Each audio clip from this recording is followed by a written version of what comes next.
Itu fitnah dajjal juga itu. Jadi media ini kalau tak pandai jujur dia, itu dajjal baru namanya. Jangan tersinggung tapi salah satu cara yang mudah menyebarkan aib orang adalah media. Dalam kaitan ini banyak Pak. Ada orang yang sibuk mencari aib orang, kemudian disebarkannya aib orang itu. Kalau dulu menyebarkan aib orang itu dari mulut ke mulut, dari mulut ke mulut. Kalau sekarang tidak, cukup posting di Facebook, posting di sosial media. Yang tadi lingkupnya sedikit, sekarang jadi besar. Maka kata Nabi, tuba liman syaghalahu ayubuhu. Bersyukurlah, berbahagialah orang yang sibuk dengan aib diri dia sendiri. Allahumma salli ala Muhammad wa ala ali Muhammad fil alamin innaka Hamidum Majid. Bapak Ibu sekalian yang berbahagia, mudah-mudahan di subuh hari ini Allah limpahkan keberkahan kepada kita semua. Allah sehatkan, Allah kuatkan husnul khatimah. Amin ya rabbal alamin. Tak lupa bermunajat kita kepada Allah. Yang pertama untuk kedua orang tua kita yang telah mendahului, Allah tempatkan di tempat terbaik di sisinya, Allah terima amal ibadahnya. Allah kumpulkan kelak bersama orang-orang yang soleh. Dan untuk orang tua kita yang masih hidup, sehat, kuat, husnul khatimah. Dan untuk keluarga kita, sakinah, mawaddah, warahmah, anak-anak yang selalu mendoakan. Allah anugerahkan anak-anak yang soleh dan solehah. Amin ya rabbal alamin. Baik, Bapak Ibu sekalian yang berbahagia, di subuh hari ini saya ingin menyampaikan, mungkin kalaulah ini sudah tersampaikan, jadi anggaplah ulang kaji, kata orang-orang zaman dulu. Tapi kalau belum, mudah-mudahan menambah pengetahuan bagi kita semua. Karena memang sebelum sempat nanya sama Pak Sadan, apa judulnya, kan begitu. Apa judul ketua? Ada dikasih tahu. Nah, kan itu susah-susah yang tak dikasih tahu. Baik Bapak Ibu. Di dalam satu hadis baginda Nabi Muhammad sallallahu alaihi wasallam kata Nabi, sittatu asya'in tuhbitul a'mal. Ada 6 perkara yang merusak amal ibadah. Kata baginda Nabi Muhammad sallallahu alaihi wasallam, sittatu asya'in tuhbitul a'mal. Kata Nabi, ada 6 perkara yang bisa merusak amal ibadah seseorang. Yang merusak amal ibadah di sini, yang pertama, ada ibadah yang tidak diterima secara keseluruhan dari awal sampai akhir. Maksudnya itu bagaimana Ustaz? Dari awal sampai akhir. Misal umur 70, ibadah terus. Tapi karena satu perbuatan tadi, itu Allah tak terima semuanya. Itu ada. Namanya kufur dia. Kufur. Umur 60, 70, ibadah rajin. Tapi melakukan perbuatan yang perbuatan tersebut condong pada perbuatan yang kufur. Artinya terjerumus dan terjebak dalam kekufuran. Kalau terjebak dalam kekufuran berarti tandanya habis. Habitat a'maluhum. Dibakar, dihapus amal ibadahnya. Jadi kan sia-sia. Jadi seperti kalau Ustaz Abdul Samad bilang mengutip ayat itu haba'an mansura. Seperti debu yang berada di atas pasir ditiup angin hilang. Nah, begitulah istilahnya orang ibadah tapi melakukan kekufuran. Haba'an mansura. Sia-sia. Tapi kemudian ada orang yang beribadah hari ini tapi yang dihapus hari ini. Itulah yang disebut dengan perbuatan yang tetap mendapatkan ancaman, dihapus ibadah dia, habitat a'maluhum, tapi hari itu aja. Yang sebelum-sebelumnya tidak. Perbuatan-perbuatan yang sebelum tidak, tapi perbuatan hari itu ibadahnya habis. Contoh yang suka gibah. Nah, itu sama tuh. Orang-orang yang suka gibah. Tapi orang-orang yang suka gibah ini, orang-orang yang suka melakukan perbuatan kezaliman sampai dia datang minta maaf. Jadi kalau dia tak minta maaf bagaimana? Ya pertanggungjawabannya di akhirat. Hatta yuqadu syatal jalha. Sampai nanti kemudian di hari kiamat itu kebaikan dia diberikan kepada orang lain. Fa in faniyat min hasanatuhu, kalau kebaikannya habis, fa ukhidat min sayyiatihi, diambil dari keburukan orang yang dia zalimi tadi, faturiha ilaihi, kemudian dibagikan kepada kita yang menzalimi. Istilahnya begitulah. Jadi jatuhnya muflis, bangkrut, orang-orang bangkrut. Nah, kata baginda Nabi Muhammad SAW, sittatu asya'in tuhbitul a'mal. 6 perkara merusak ibadah. Yang pertama kata baginda Nabi, al-istighalu bi'uyubil khalqi. Orang yang sibuk dengan aib orang lain. Ada Bapak Ibu yang sibuk dengan aib orang? Wah, banyak. Ini masalah nih. Kalau atu awak yang bercakap. Al-istighalu bi'uyubil khalqi. Orang yang sibuk, memang kerjaannya itu. Siapa orang yang punya kerjaan seperti ini jangan tersinggung ya Bapak Ibu ya. Di akhir zaman tuh ada namanya fitnah. Ada namanya fitnah Dajjal. Nah, fitnah Dajjal ini ada 2. Ada Masihid Dajjal, ada Dajjal itu sendiri. Kalau Masihid Dajjal itu kaitannya dengan hari kiamat. Masuknya 10 tanda kiamat besar. Tapi kalau cuma Dajjal saja yang disebut, itu fitnah Dajjal namanya. Ada namanya manusia yang menyerupai Dajjal. Kata Nabi dalam hadisnya itu, ada orang-orang yang nanti seperti Dajjal. Dajjaluna kadzabun, kata Nabi. Mereka Dajjal yang memiliki sifat seperti Dajjal. Apa sifat Dajjal itu? Dusta. Yang kedua, ada namanya fitnah media. Nah, itu fitnah Dajjal juga itu. Jadi media ini kalau tak pandai jujur dia, itu Dajjal baru namanya. Jangan tersinggung kami. Khusus teman-teman media jangan tersinggung. Itu faktanya begitu memang. Maka disebut dengan Dajjal.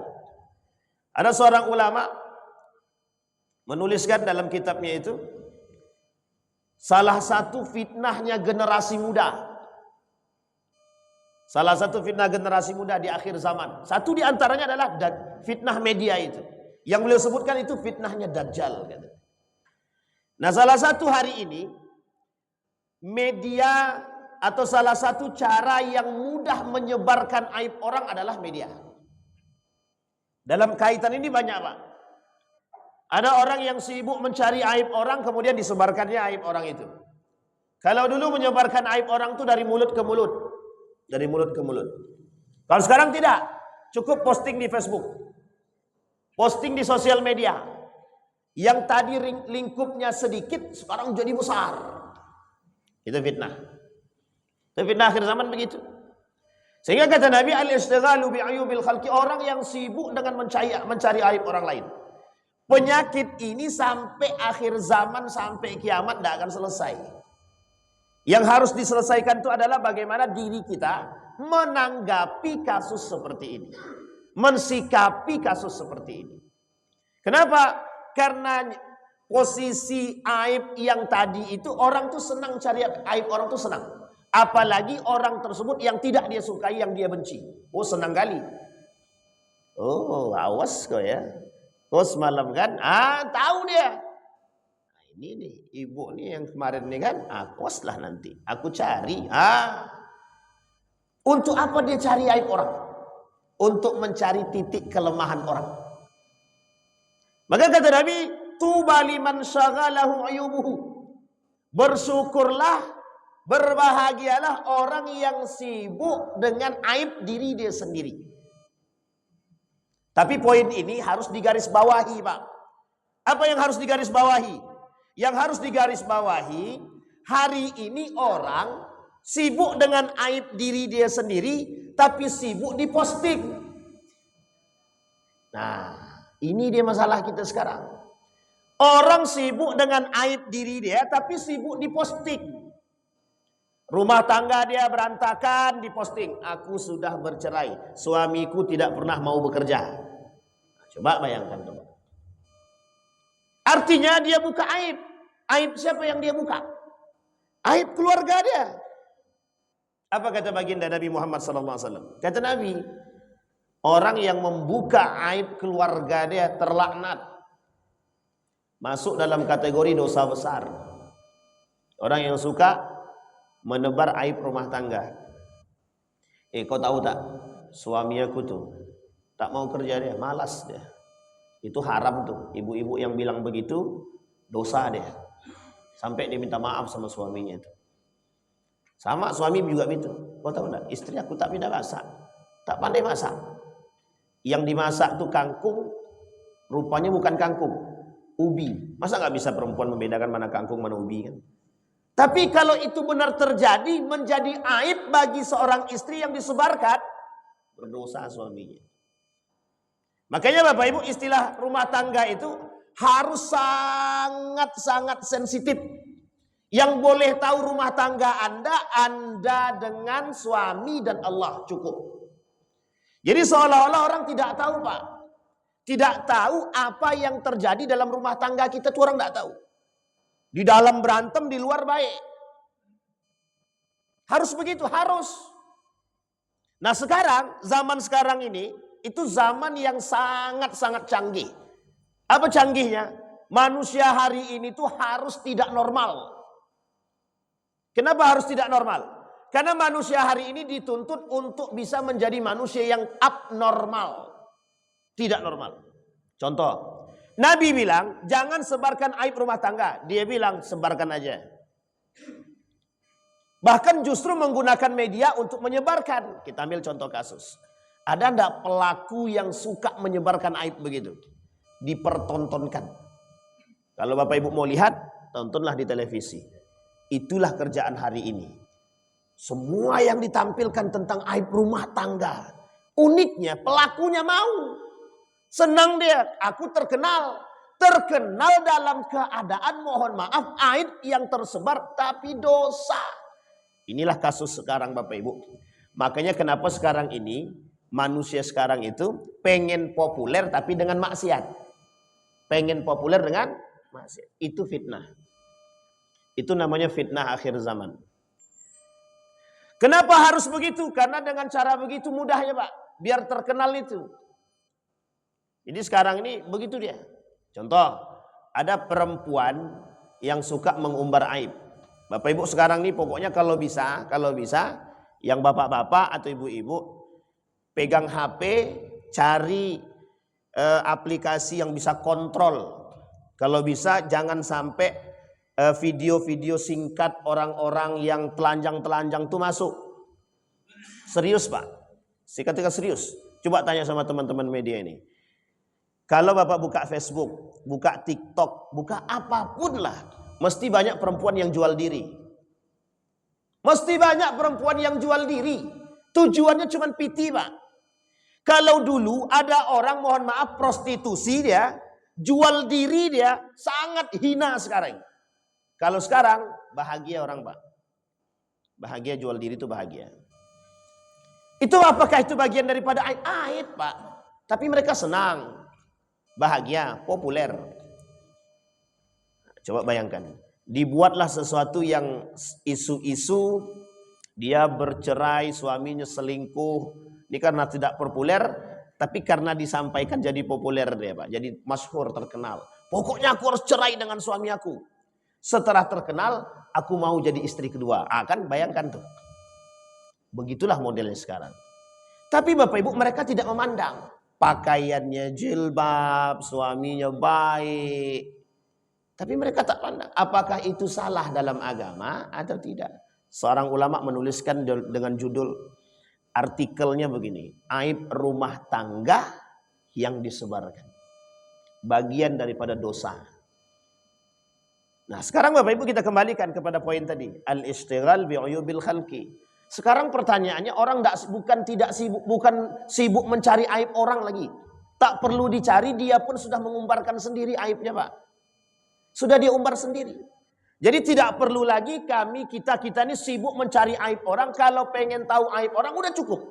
Nanti lihat di media. Dia datang sendiri. Begitulah parahnya sekarang itu. Itu yang pertama. Al-ishtighalu bi'uyubil khalqi. Dan ini bagian daripada fitnah. Nah kalau bisa Bapak Ibu, aib rumah tangga itu cukup istri dan suami yang tahu, yang lain tak perlu tahu. Apalagi istilahnya sesuatu yang sangat sensitif dalam rumah tangga. Baik itu persoalan hubungan suami istri yang intim dan yang tidak intim, tidak perlu ada yang keluar rumah, tidak perlu Pak. Tolong dijaga, ini etika. Etika. Yang kedua, tadi al-ishtighal bi'uyubil khalqi. Sekarang yang kedua. Yang kedua, qillatul haya. Kata baginda Nabi Muhammad sallallahu alaihi wasallam, poin yang kedua, rasa malu yang sedikit. Sangat sedikit. Manusia sekarang ini kalau dibilang rasa malunya itu hilang. Kalau bahasa urat nadi ini putus, Pak. Urat malunya putus. Kalau Nabi cuma bilang qillatul haya, sedikit rasa malu. Kalau sedikit rasa malu masih ada apa tidak? Masih ada, Pak. Sekarang tidak punya rasa malu. Apa kata Nabi? La taqumus sa'ah, tidak akan terjadi hari kiamat sampai rasa malu itu idha'ah, hilang di antara umat mukmin, orang muslim itu. Kita tak bahas orang kafir ya. Kita bahas orang muslim. Tapi sebenarnya diperuntukkan untuk semua. Sama Pak, semua umat manusia tidak punya rasa malu. Contohnya tadi sederhananya, mengumbar aib tidak malu. Dulu kalau prostitusi itu kan sembunyi-sembunyi, doli contohnya. Itu sembunyi-sembunyi Pak, tempatnya satu. Sekarang Bapak Ibu tidak usah ragu. Dan Bapak-Bapak tidak usah ragu. Kalau mau cari prostitusi itu sekarang mudah, online. Namanya prostitusi online. Sekarang tidak perlu prostitusi online, banyak kok perempuan yang jual diri itu banyak. Jadi jangan salah kalau mohon maaf kalau ada perempuan berapa satu malam digitukan seorang laki-laki, ya karena memang dia yang menjual. Kita ambil contoh Pak, contoh. Dulu perempuan itu kalau dia keluar rumah pakaiannya tertutup. Setidaknya mungkin yang terbuka cuma rambut, kepala. Zaman dulu. Orang-orang tua kita zaman dulu. Pakai celana pendek malu Pak. Malu. Celana pendek itu masih di bawah lutut saja mereka masih malu. Pakaian lengan yang pendek sebegini saja mereka malu keluar rumah. Kalau sekarang perhatikan. Bagaimana model perempuan sekarang keluar rumah? Kalau bisa nggak pakai baju deh Pak. Cuma kalau masih mau menjaga saja, baru pakai tank topan. Ketiak nampak, paha nampak. Sekarang saya tanya, itu tradisi mana? Westernisasi. Tahu Bapak Ibu westernisasi? Kebarat-baratan. Ini budaya Pak, budaya barat. Sekarang kita kaitkan dengan budaya 1924 Turki Utsmani runtuh. Selesai Turki Utsmani runtuh, itu Inggris masih berjaya, Amerika berjaya, Eropa berjaya Pak. Pada saat yang bersamaan pada tahun 1990-an, itu wanita-wanita Inggris itu kalau disuruh pakaian terbuka mereka malu. Apa kata mereka? Hanya wanita yang tidak punya akal lah yang mau pakai pakaian yang pendek. Tapi apa yang terjadi? Salah satu cara untuk mempopulerkan, untuk menyebarkan pakaian-pakaian mini biar bisa terkenal harus melalui artis. Dimintalah artis untuk menyebarkan atau untuk memakai pakaian biar tenar. Jadi pakaian tank topan, celana pendek, nampak paha itu Pak. Itu baru-baru ini 1990-an ke atas. Dipopulerkanlah oleh mereka sebagai satu tradisi budaya. Apa tradisinya? Liberalisme. Gaya berpikir yang bebas agar orang bisa berekspresi sesuka hati. Salah satu ekspresinya adalah pakaian. Bisa dipahami Bapak Ibu? Nah sekarang apa yang terjadi? Orang yang dulu malu pakai celana pendek dipaksakan untuk tidak malu. Setelah dipaksakan untuk tidak malu, terbiasa dia, akhirnya biasa. Bisa dipahami ya? Contoh, perempuan tidak pakai kerudung. Di tengah orang yang banyak pakai kerudung, ada perempuan tidak pakai kerudung sendiri aja, mesti malu Pak. Pasti malu. Tapi, ada tapinya. Dia cuek aja, dia paksakan untuk tidak malu. Akhirnya Pak, terbiasa Pak. Ada orang tinggal di samping tempat, mohon maaf ya, di samping tempat pembuangan sampah. Mesti busuk Pak, mesti busuk.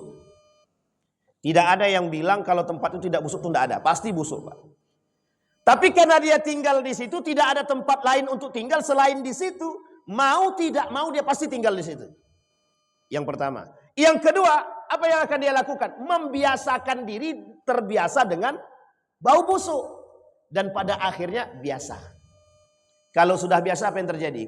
Ya udah, cuek aja, masa bodoh. Seperti itulah manusia sekarang. Perempuan yang tidak punya rasa malu hari ini seperti itu. Sama halnya dengan aib tadi. Sama halnya dengan perbuatan maksiat hari ini. Dulu yang namanya maksiat, kemungkaran itu bagi pelaku dosa besar jelas. Tapi sekarang biasa aja. Wong yang korupsi banyak kok ngapain? Kalau cuma dia sendiri yang korupsi, Pak, malu dia. Masih dia tutupkan wajahnya. Sekarang enggak, petantang petenteng dia. Ngapa kok korupsi? Bukan aku saja. Kawanku banyak, gitu deh. Akhirnya yang tadinya mohon maaf sensitif, orang tak mau lakukan, sekarang orang melakukan. Ditambah lagi, korupsi 5 miliar, penjara 1 tahun. Nenek-nenek maling ayam, penjara 5 tahun. Makin selesai urusan, Pak. Tidak punya rasa malu. Kita nggak punya rasa malu. Jadi kalau hari ini kemaksiatan itu tersebar, kezaliman itu tersebar, kemungkaran itu tersebar, kita tidak punya etika pada diri kita sendiri. Salah satunya rasa malu tidak ada. Kayaknya Bapak Ibu kata Nabi, qillatul haya. Tidak akan terjadi hari kiamat sampai rasa malu itu hilang. Maaf, tidak akan terjadi hari kiamat sampai munculnya rasa malu yang agak atau jarang dipakai oleh manusia nanti. Memang begitu keadaannya. Perempuan tidak pakai kerudung dia nggak malu lagi. Perempuan pakaian ketat nggak malu. Ustaz, kalau nggak pakai baju kan nampak aurat kami. Lah sekarang dipakai, Pak. Pakai baju tapi minta ampun sempitnya. Legging, Pak. Pakai legging keluar. Bapak Ibu bisa bayangkan, bukan Bapak Ibu, ibu-ibu bisa bayangkan kan, pakai legging keluar ibu-ibu. Saya tidak mau lebih detail lagi, kalau sempat lebih detail lagi nanti dikira menghina. Mohon maaf, Pak, pakai legging. Mending kalau leggingnya warna hitam, leggingnya warna kulit. Coba bayangkan. Ada lagi yang parah lagi. Di atas pakai jilbab, bajunya lengan pendek, celana pendek. Coba bayangkan. Beberapa waktu yang lalu saya jalan ke pasar, Pak. Ketemu tuh ibu-ibu pakai jilbab di atas. Baju lengan pendek, celana pendek. Lutut nampak. Saya bilang inilah model jilbab gaya baru. Dan ini kalau seandainya dipopulerkan oleh orang-orang Eropa, jadi populer, Pak. Jadi populer. Itu dia. Karena rasa malu hilang dengan dosa dan maksiat biasa. Makanya kenapa hari ini manusia-manusia itu mudah melakukan maksiat karena memang tidak punya rasa malu. Terutama mereka tidak punya rasa malu kepada Allah. Kita nih, Pak, kalau cuma sekedar terhadap manusia, mungkin bisa kita bilang masa bodoh. Kita tak pernah menganggap Allah itu Allah, tidak pernah, Pak. Kita tak pernah menganggap Rasulullah itu Rasulullah, tidak pernah. Kalau kita menganggap Allah itu Allah, Rasulullah itu Rasul, kita tidak mungkin melakukan perbuatan tersebut, Pak. Kita malu kepada Allah. Seorang anak perempuan ketika ibunya mengatakan kepada anaknya, nak campur saja susu tadi, susu onta itu campur dengan air biar banyak, tidak ada yang lihat, nak. Umar bin Khattab dari luar mendengar, memperhatikan.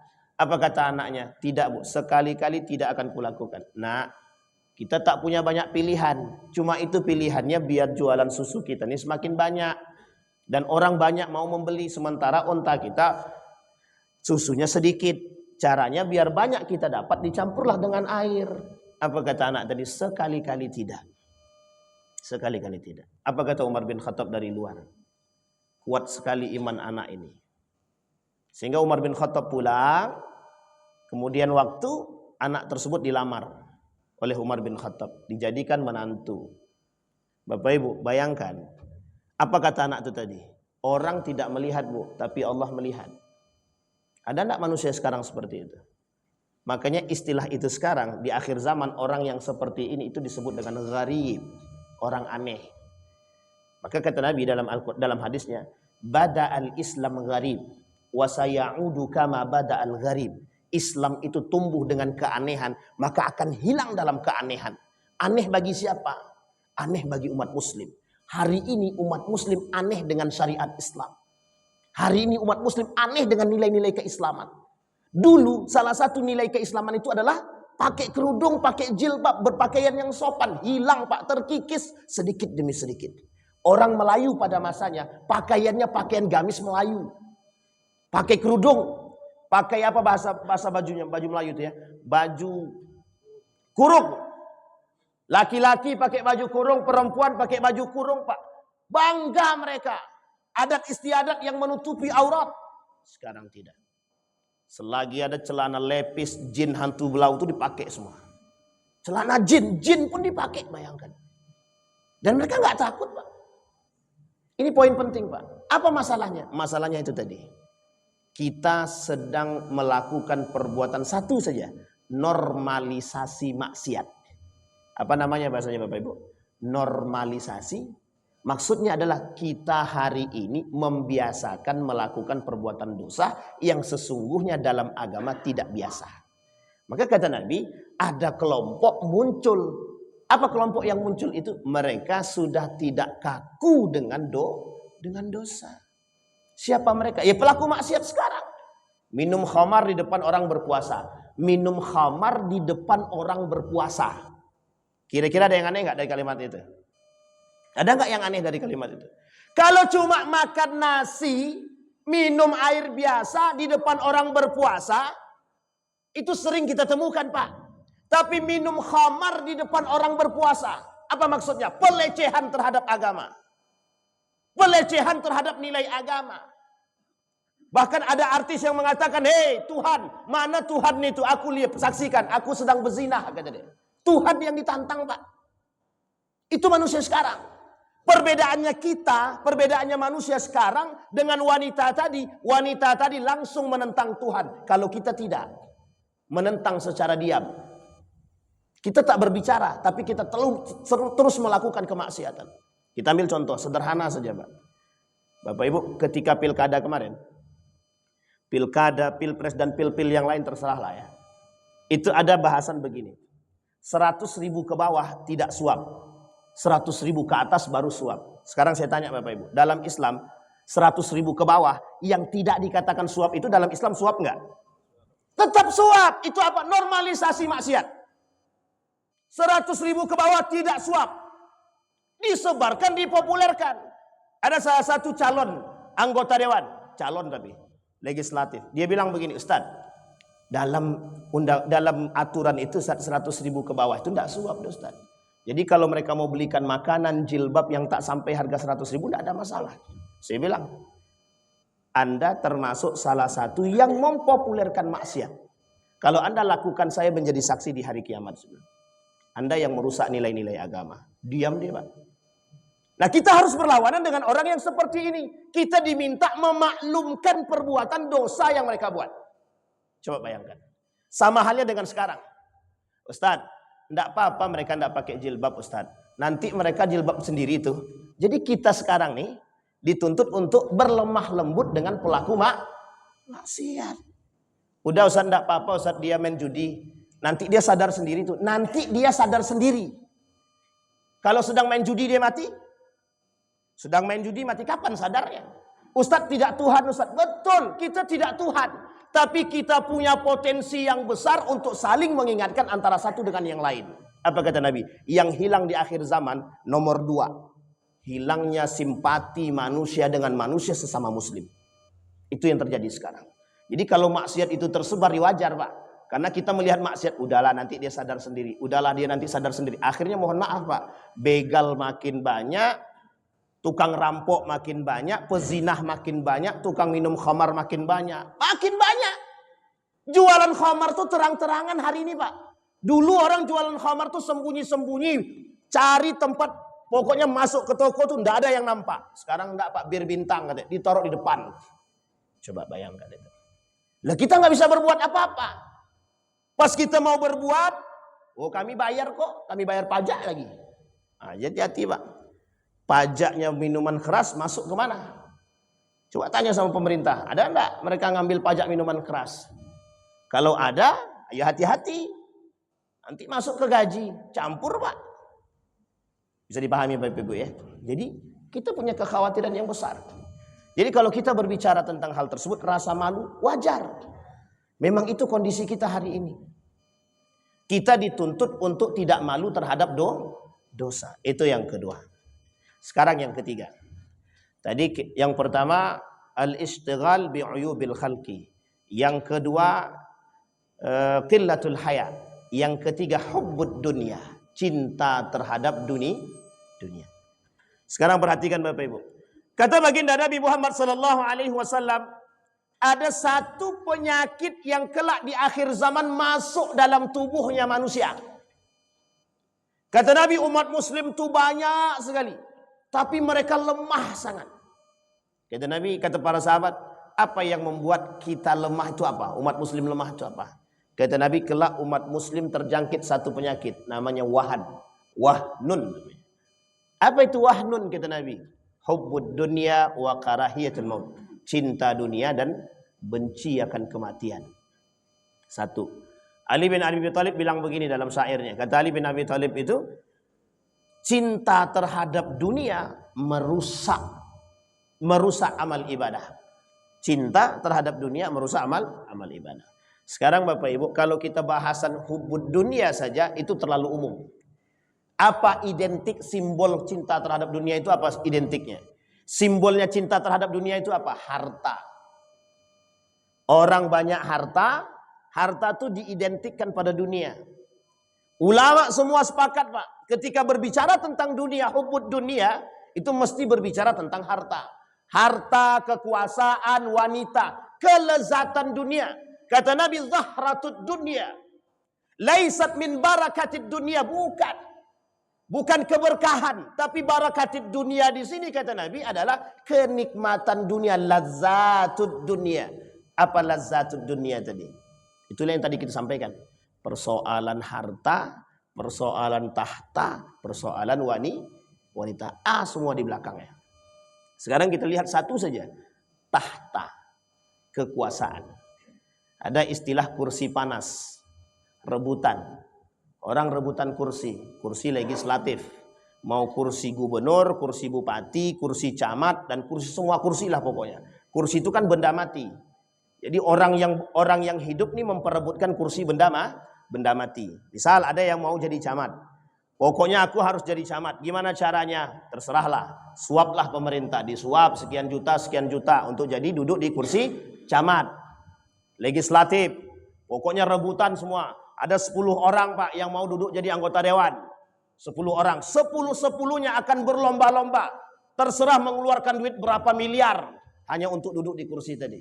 Ada yang 10 miliar untuk kota, ada yang 15 miliar, ada yang 20 miliar. Mereka siapkan untuk duduk. Sampai muncul bahasa, kalau cuma punya duit 2 miliar Anda nggak akan duduk.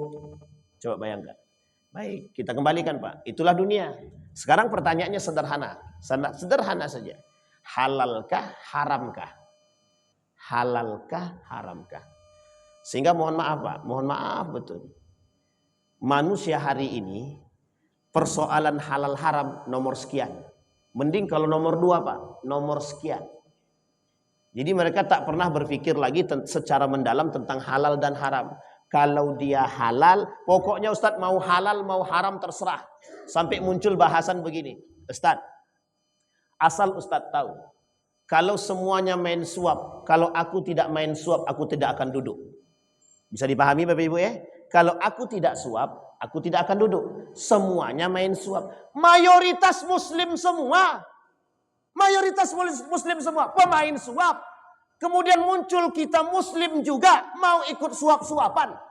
Pertanyaannya adalah, kitakah yang menormalisasi atau bagaimanakah? Sekarang apa hukumnya Pak? Calon pemimpinnya muslim semua. Calon pemimpinnya muslim semua. Meskipun ada yang tidak baik, ada yang dipandang baik. Kan kita tidak tahu tolak ukur nih Pak. Tiba-tiba kita mencalonkan sebagai seorang muslim juga.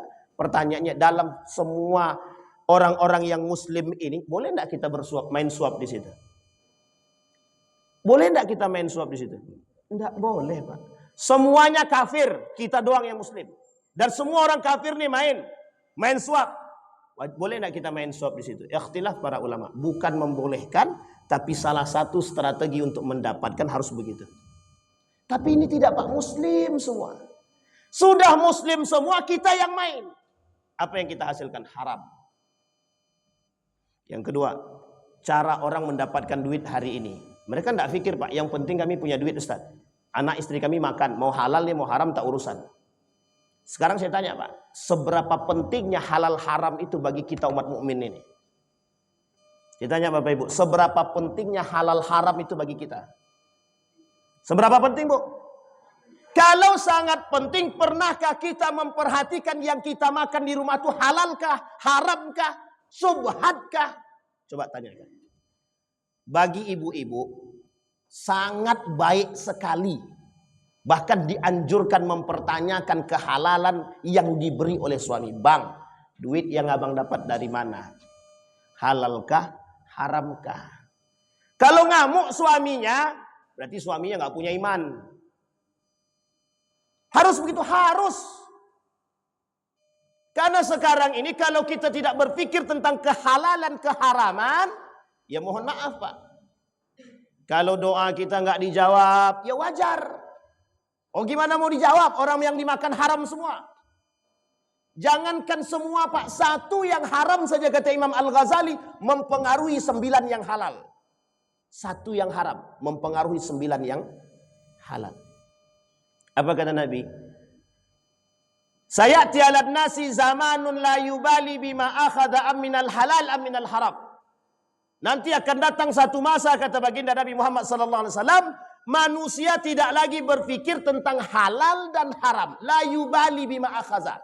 Mereka tidak berpikir dengan yang mereka dapat itu dengan cara yang halalkah, dengan cara yang haramkah. Ada kitab khusus karangan Imam Al-Ghazali, judul kitabnya Halal Haram. Di dalam itu dibahas, pertama harta yang haram secara mutlak, yang kedua harta yang haram dengan cara pendapatan, mendapatkannya. Bayangkan Pak, sekarang kita lihat Pak. Bapak Ibu, ini saya kasih contoh, kasusnya baru 2 hari yang lalu. Apa contoh kasusnya? 2 hari yang lalu. Ada salah satu, kita ambil sebut aja, Indomaret. Ini nggak ada yang live kan? Oh ada, ya udahlah biarin aja lah. Indomaret. Di Indomaret tuh Pak, ada ketidaksesuaian harga. Yang di label, tidak semua ya, tapi salah satu di antaranya. Yang ditaruh di tempat itu harganya sekian. Yang di komputer itu berbeda. Sekarang saya tanya Bapak Ibu. Saya tanya sama Bapak Ibu. Halalkah haramkah? Halalkah haramkah? Sekarang saya tanya, siapa di antara Bapak Ibu yang pernah menegur pelakunya? Pernah nggak kita menegur? Kita kembali ke pasar. Di pasar kita lihat berapa banyak penipuan dalam timbangan di pasar. Yang kedua, berapa banyak Bapak Ibu membeli makanan, mohon maaf, terkhusus baik ikan, ayam dan lain sebagainya. Mereka sudah bismillah atau belum? Coba bayangkan Pak. Sampai sejauh itu Islam mengajarkan kita? Iya Pak. Tapi sampai sebegitukah kita perhatian terhadap agama? Tidak. Yang penting kami makan. Mau halal kayak mau haram terserah belakangan. Begitukah karakteristik seorang muslim? Tidak. Maka Bapak Ibu, seorang mukmin, seorang muslim wajib memperhatikan kehalalan dan keharaman. Wajib. Sangat wajib sekali. Sekarang saya tanya Bapak Ibu, halal lagi thayyib. Halalan thayyiban. Starbucks itu halal enggak? Halal, label halalnya ada. KFC halal enggak? Halal, ada label halalnya, ada.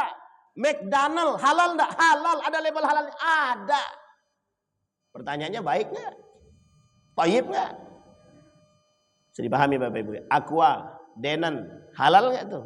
Tengok di bawahnya itu Pak, ada label halalnya, ada. Baik enggak? Sampai sebegitu. Mukmin harus begitu. Sehingga wajar kalau kita umat mukmin ini harus memperhatikan kehalalan iman. Halal haram itu kaitannya dengan iman. Harus Pak, harus. Nah, Bapak Ibu kembali kepada poin tadi, hubbud dunia, cinta terhadap dunia. Orang sekarang pokoknya yang penting aku dapat duit, mau halal kayak caranya, mau haram nanti dulu. Ntar dulu. Contoh, ada orang kerja. Nah, ini poin tapi jangan tersinggung Pak. Ini agak sensitif soalnya. Persoalan debt collector misalkan. Persoalan pemain riba misalkan. Ada leasing, ada bunganya. Pertanyaannya yang dia makan duitnya dari mana? Gajinya diambil dari mana? Dari situ. Pertanyaannya halal enggak tuh? Kita tidak, mohon maaf Pak, kita tidak sedang mengkerdilkan siapapun. Tidak Pak, ini urusannya agama. Urusannya agama. Bapak Ibu, pinjam uang ke bank, ada bunganya. Riba Pak. Pertanyaannya, kita merasa berdosa enggak? Enggak, yang penting kami bisa beli mobil Ustaz. Jadi lebih penting mobil daripada dosa. Begitulah lumrahnya sekarang dosa di tengah umat manusia gitu loh. Begitulah lumrahnya dosa di tengah kita semua. Bisa dipahami Bapak Ibu ya? Jadi Bapak Ibu sekalian yang berbahagia, begitulah kondisi kita sekarang dalam kondisi fitnah ini. Inilah yang disebut dengan dua hal kata Ibnu Qayyim Al-Jauziyah. Fitnah syahwat, fitnah syubhat. Kalau syubhat itu kaitannya dengan agama. Tapi hari ini kita berbicara tentang syahwat. Betapa kuatnya manusia hari ini kata Ibnu Qayyim Al-Jauziyah dengan syahwat mereka. Sampai mereka nggak berpikir mana yang baik, mana yang buruk. Tidak. Yang penting kami bisa hidup. Nabi sudah bilang dalam hadisnya, Pak, urusan perut itu urusan sensitif. Kata Nabi, yang kelak menjadi Tuhan itu bukan lagi agama. Agama dinuhum wadinuhum adalah harta mereka kata Nabi. Kata Nabi dalam hadisnya begini. Tidak akan terjadi hari kiamat kata Nabi sampai kiblatuhum nisa'uhum. Kiblat itu, kiblat mereka bukan lagi tempat sholat, tapi kiblat mereka adalah perempuan. Ini kaitan yang tadi. Yang kedua, kata mereka, wa syarafuhum mata'uhum. Kemuliaan manusia di akhir zaman itu bukan lagi tentang iman, bukan, tapi harta gitu. Dan itu kata Imam Al-Ghazali sudah jelas banget. Imam Hasan Al-Basri, Ibnu Qayyim Al-Jauziyah, Ibnu Taimiyah sudah menjelaskan kepada kita betapa manusia di akhir zaman itu mulia itu bukan dengan iman, mulia itu dengan harta. Nah, maka Bapak Ibu kembali kepada poin tadi hubbud dunia. Orang sekarang berlomba-lomba cari dunia untuk hidup mulia. Pokoknya Ustadz kalau aku kaya pasti dihormati orang. Tapi masalahnya dihormati sebatas punya duit. Setelah dia miskin diinjak orang. Begitulah kacamata kita sekarang. Makanya kalau guru ngaji tidak dihormati harap maklum aja. Karena dia nggak punya harta. Kecuali guru ngaji yang kaya. Kenapa demikian? Karena begitulah cara pandang manusia hari ini. Orang yang tidak punya beriman, yang tidak punya iman, mulia dengan harta, bukan dengan iman. Dan itu tidak bermanfaat. Makanya Bapak Ibu kasusnya jelas. Seorang guru ngaji dilaporkan. Gara-gara mukul anaknya nggak bisa baca Quran. Tapi mohon maaf ketika kaitannya dengan akademik. Nah, kita ambil contoh sederhana hari ini Pak ya. Anak sekolah wajib lulus. Mau sekolah dia, mau tak sekolah dia, mau berakhlak dia, mau tidak berakhlak dia. Wajib lulus. Universitas, standar universitas itu wajib kasih nilai B. Karena kaitannya dengan apa? Kaitannya dengan akreditasi. Jadi mahasiswa itu mau pinter, dia mau cerdas, dia mau apa, dia terserah. Nggak masuk kuliah pun mahasiswa tersebut pasti dapat nilai B. Karena wajib dapat nilai B. Siapa yang mengharuskan dapat nilai B? Institusi. Apa alasannya? Alasannya satu saja, akreditasi. Jadi kita tidak pernah. Jadi sekarang Pak, kenapa sekarang itu manusia kok mudah sekali dengan dosa, kok banyak yang tidak berakhlak? Kita sedang membuat itu. Kurikulum kita mengajarkan kita untuk jadi orang yang bodoh. Kurikulum kita mengajarkan kita untuk menjadi manusia yang tidak beradab, tidak berakhlak, tidak cerdas. Sekarang saya tanya Bapak Ibu waktu masih kecil dulu, kalau tidak bisa jawab kira-kira dapat nilai enggak? Enggak naik Pak, enggak naik. Saya masih merasakan tidak naik kelas. Tapi bukan dulu, bukan waktu kecil. Ketika saya di pesantren, enggak naik kelasnya enggak naik. Justru yang membuat saya tidak naik kelas bukan karena nilai Pak. Karena dianggap, mohon maaf, dianggap ketika itu melawan guru. Setelah saya datang kepada wali kelas, bukan itu kata dia. Salah paham, miskomunikasi. Hanya karena miskomunikasi saya dapat dampak daripada perbuatan. Akhirnya saya harus menunggu 1 tahun. Bayangkan Pak. Bayangkan kita tidak punya akhlak, nggak naik. Bukan karena akademik saja. Tapi akhlak. Maka justru Pak, akhlak dan akademik itu harus imbang. Sekarang tidak. Lo harus cerdas. Dari mana kita harus cerdas? Ada caranya sekarang, mudah. Namanya cerdas instan. Pakai AI, Artificial Intelligence. Nggak perlu lagi. Nah, ini cerita nyata, Pak.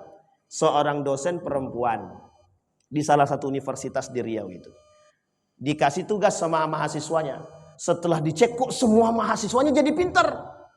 Ditanya satu-satu, pakai AI?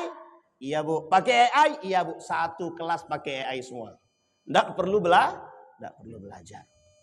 Nah, sekarang pertanyaan kita adalah, kira-kira kita mau menghasilkan generasi yang seperti apa? Jadi apa kaitannya itu dengan cinta terhadap dunia? Sekarang semua bisa dihalalkan demi mendapatkan predikat. Halalkan semua, yang penting akreditasinya baik. B, bangga kita Pak, akreditasi universitasnya mantap. Plus, bangga kita, akhlaknya bobrok semua, biasa aja. Bayangkan, Bapak Ibu percaya atau tidak percaya, ada mahasiswa sekolah Islam tidak bisa baca Quran. Masih mending, tidak bisa baca Al-Fatihah. Tidak bisa baca Al-Fatihah. Kira-kira gimana tuh? Tidak bisa baca Al-Fatihah. Kalau anak kecil Pak, baru lahir dia, umur 3 tahun dia tidak hafal Al-Fatihah, masih kita maklumi Pak. Sekarang Bapak Ibu boleh cari Pak, di mana anak yang umur 5 tahun tidak hafal Al-Fatihah. Hampir sulit kita temukan. Pertanyaannya, kok bisa mahasiswa nggak hafal, bukan nggak hafal, nggak bisa baca Al-Fatihah. Pertanyaan kita muncul Pak, di mana letak salahnya? Bisa dipahami Pak ya? Inilah penyebab akar masalah kita sekarang, mengapa dosa itu normal, mengapa maksiat itu normal. Kan dulu mantan Menteri Pendidikan itu Nadiem, untung mantan ya, Nadiem Makarim itu sempat mau mengadakan, jadi kalau sempat ada perempuan laki-laki berzinah, dia suka dia, maka itu tidak zina. Yang dikatakan zina itu kalau diperkosa. Jadi kalau dia berhubungan badan suka itu tidak zina. Tapi itu tidak zina. Yang dikatakan zina itu kalau diperkosa. Nah, sekarang Bapak Ibu pikirkan baik-baik kalimat yang saya sampaikan tadi. Untungnya itu undang-undang langsung dibantah. Coba bayangkan Pak. Kalau sempat itu terjadi, udah normal itu Pak. Jadi kalau ada orang maksiat tengah jalan itu biasa. Yang penting kan suka sama suka. Coba bayangkan. Lah zaman dulu Pak, zaman Nabi dulu tahu Pak mana maksiat mana tidak itu. Sekarang nggak tahu mana maksiat itu Pak. Begitulah kondisi kita. Nah Bapak Ibu kembali kepada poin kita tadi. Yang pertama, istighal bi'uyubil khalqi. Yang kedua, qillatul haya. Yang ketiga, hubbud dunia, cinta terhadap dunia. Yang terakhir sebelum saya tutup. Dia ada 6 tapi kita ambil yang terakhir aja. Yang keempat nih, az-zulmu li ghairihi au al-zulmu la yantahi. Kata Nabi, zalim yang tak ada habisnya. Zalim yang tidak ada habisnya itu apa? Manusia hari ini ya melakukan perbuatan zalim sesama manusia itu biasa. Mereka merasa tidak punya salah. Bapak ibu bapak yang menggibah siapapun itu zalim. Ibu bapak yang mencaci maki sesama muslim zalim. Ibu bapak yang mengambil hak orang zalim. Semua itu zalim. Tapi perhatikan baik-baik kalimat ini. Mengapa kita biasa dengan kezaliman? Karena kita tidak pernah menegur pelaku kezaliman. Tak pernah kita tegur. Contoh, ibu-ibu gibah. Bukan ditegur justru malah nimbrung. Itulah karakter sekarang.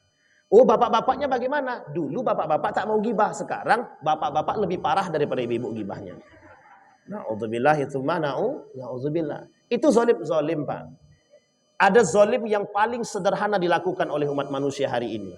Mencaci maki orang lain lewat hati. Apa kata dia? Aku lebih pantas jadi imam daripada dia. Tak usahlah aku salat di situ lagi. Imamnya tak betul. Itu zalim. Kita telah menjelekkan orang lain itu zalim. Ini dah dilihat di dekat ini. Alah masuk ya oke lah. Dilihat di kode-kode dari tadi. Tak berhenti Ustaz. Begitulah tuh. Jadi begitulah Bapak Ibu sudah di kode dari tadi tapi tak berhenti. Ayo. Oke Bapak Ibu sekalian yang berbahagia. Jadi Bapak Ibu sekalian yang berbahagia, kembali kepada poin tadi. Yang terakhir, zalim. Bapak Ibu, kenapa persoalan zalim ini serius Bapak Ibu? Kita ambil contoh.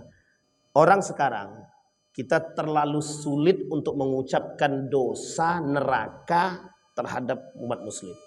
Seolah-olah kita nih, pokoknya ibadahmu harus baik, sholatmu baik. Benar, itu penting Pak, sangat penting sekali.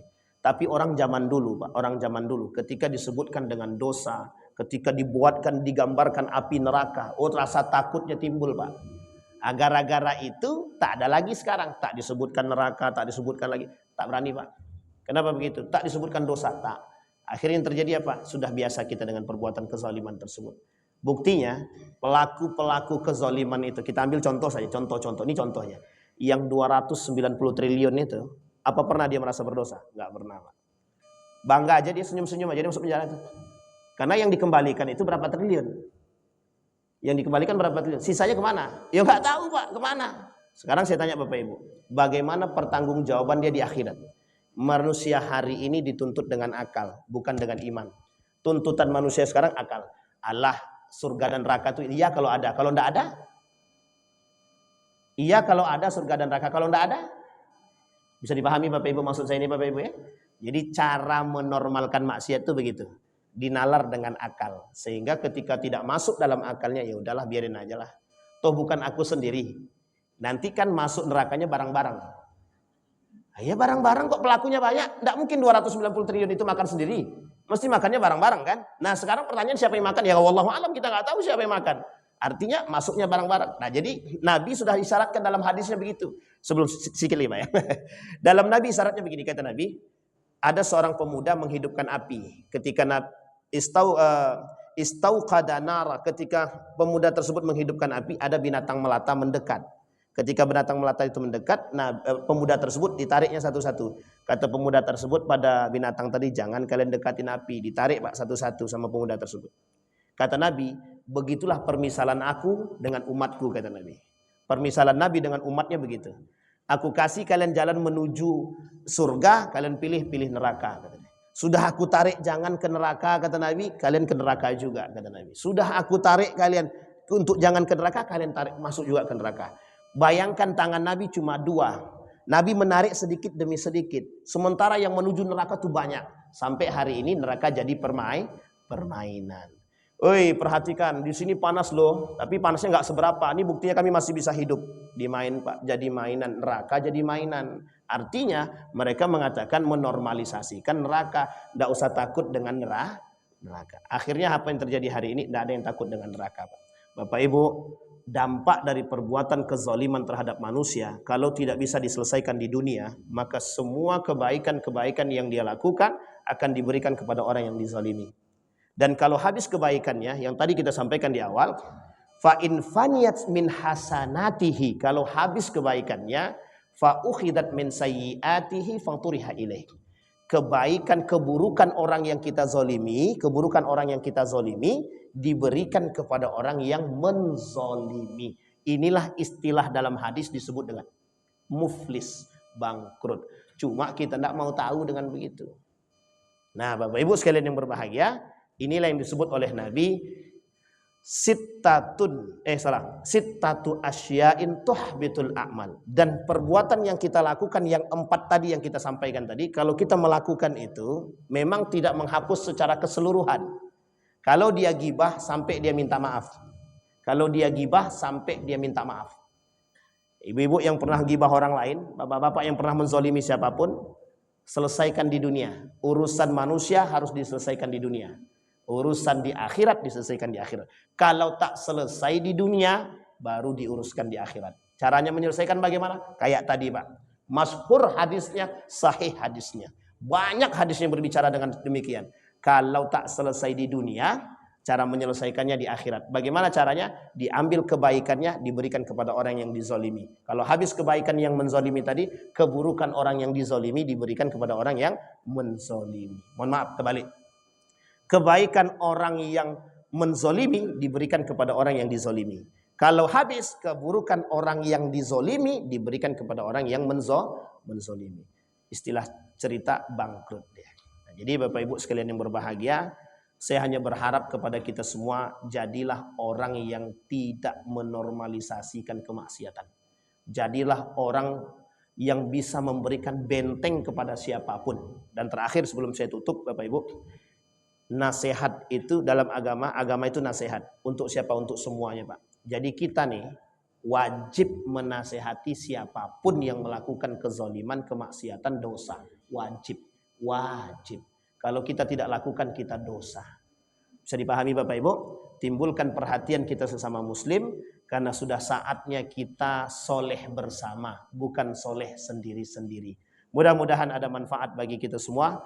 Mudah-mudahan bisa menambah keimanan kita, mudah-mudahan bisa menambah perhatian kita, istiqamahnya kita, dan mudah-mudahan kita husnul khatimah. Amin ya rabbal alamin. Fa'tabiru ya ulil absar la'allakum tuflihun. Assalamualaikum warahmatullahi wabarakatuh.